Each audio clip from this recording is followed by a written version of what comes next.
At sa Mindanao pa rin, patuloy naman po ang pagsasagawa ngayon ng irrigation project sa Davao Oriental upang mapabilis itong makumpleto at mapakinabangan ng mga magsasaka sa kanilang bayan. Nagbabalik ang aming kasamang si Pengalinho.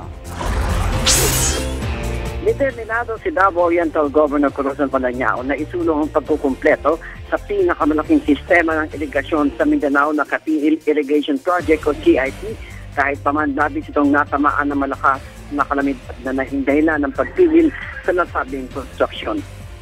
Sa ganap na pagpupulong ng mga teams na Provincial Engineering Office, Mindanao Rural Development Program o MRDP, sa ilalim ng Department of Agriculture at ng National Administration o NIA, nais ng gobernador na maayos at marisolba ang papapatuloy na nasabing proyekto.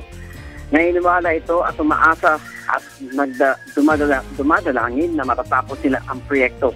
Ang Bagyong Pablo at ang nakalaang pagdating ng low pressure area sa kanang lugar nitong buwan ng Enero ay nagdulot ng pagbaha at landslide.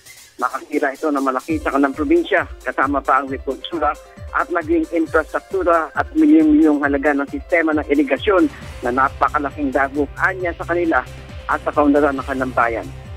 Base sa ulat ng CIP Technical Team, ang estimated cost of damage ng proyekto ng irigasyon ay nagkakahalaga na mahigit 4 na milyon o 40 milyong piso. Kasamang nasira ang kanilang mga istruktura, concrete roads, works, boulder riprap, earthworks at mga ngalaga ng kanilang mga ilog. Hindi dahil sa bagyo, kundi dahil lamang sa walang humpay na pag-ulan na halos umabot na 1 linggo. Dulot ng low pressure area na anya ay mas matakol pa sa Bagyong Pablo.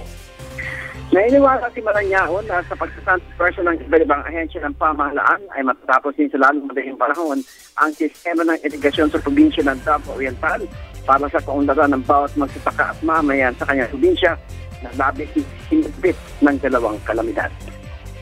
Para sa Telebisyon ng Bayan, Pengalinho, Radyo ng Bayan.